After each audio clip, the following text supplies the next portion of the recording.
नगर निगम के चुनाव पास आने वाले थे। पूरे कानपुर शहर में टिकट को लेकर मारामारी शुरू थी, लेकिन सबसे ज्यादा चर्चा में वार्ड नंबर 40 की सीट थी। वो इसलिए क्योंकि इस बार वहां की सीट महिला के लिए आरक्षित थी। अब सवाल ये था कि चुनाव लड़ेगा कौन। इससे पहले ठाकुर साहब वहां से पार्षद थे और इस बार उन्होंने अपनी पत्नी सीमा ठाकुर को टिकट दिलवाई और ठाकुर साहब की शान के कारण सीमा जी ने 20,000 वोटों से चुनाव जीत लिया। अरे बधाई हो सीमा भाभी, अब तो आप वार्ड की पार्षद बन गई हैं। अब तो हमारे काम आप ही करवाएंगी। अरे ये तो सिर्फ नाम की पार्षद बनी है, वो तो महिला सीट आ गई, वरना पार्षद तो मुझे ही बनना था। अब भले ही चेहरा इसका होगा, लेकिन पावर तो मेरी ही होगी। अरे वाह भाई साहब, क्या दिमाग लगाया है आपने भी। आइए आप लोग, खाना लगा दिया है सबके लिए। सीमा जी पार्षद बन चुकी थीं, फिर भी उनकी एक ना चलती।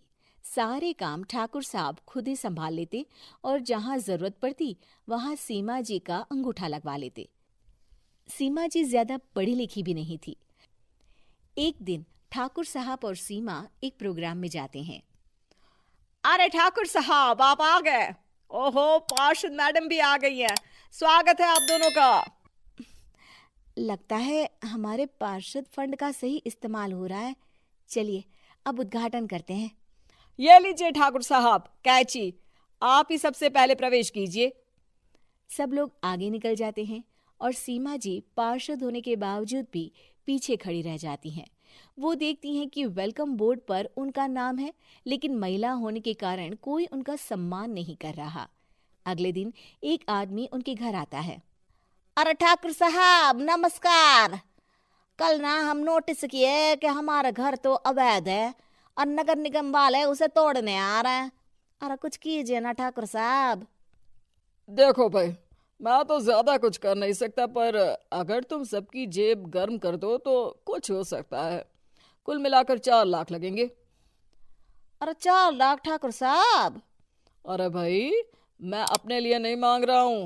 दरोगा है, इंजीनियर बाबू है, बड़े साहब है, सबको देना पड़ता है ना थोड़ा थोड़ा। बोलो है मंजूर? तभी वहां अचानक सीमा जी आ जाती हैं। अरे ये आप क्या कर रहे हैं? पहले इन्हीं लोगों से तो आपने वोट मांगे, अब इनसे ही पैसे ले रहे हो। अरे चुप रहो तुम। तुम्हारा काम है सिर्फ अंगूठा लगाना, तुम वही किया करो। मुझे दूसरे काम तुम मत सिखाओ, समझी? और तुम ना जाओ, अब पैसे लेकर आओ, वरना जेसीबी किसी भी वक्त आती होगी। सब कुछ ऐसे ही चलते रहता है। एक दिन सीमा जी और ठाकुर साहब को एक लोकल मीटिंग में बुलाया जाता है। वहां पर कई और अधिकारी लोग भी मौजूद रहते हैं।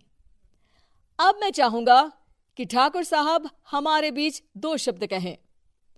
मेरे प्यारे भाइयों और बहनों, आज मेरा सौभाग्य है कि मैं आप सबकी सेवा दिन रात कर पा रहा हूं।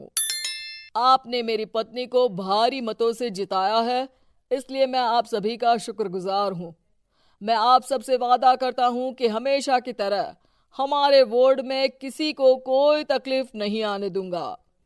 सभी लोग तालियां बजाने लगते हैं।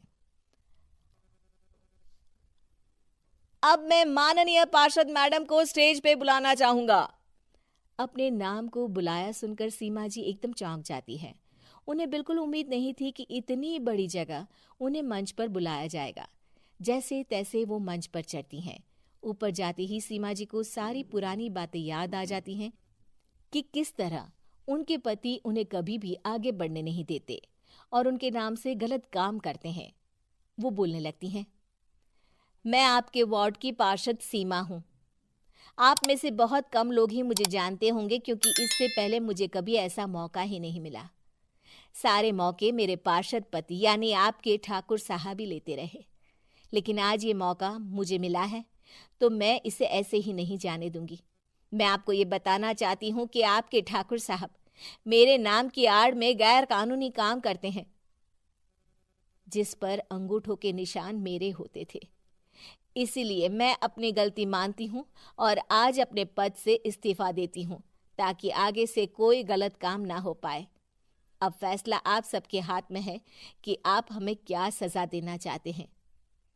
सीमा जी की बातें सुनकर ठाकुर साहब के चेहरे का रंग उड़ जाता है और वो शर्म से मुंह नीचा करके वहां से चले जाते हैं और पद से इस्तीफा देकर ही सही सीमा जी अपने आप में आत्मविश्वास महसूस करती हैं।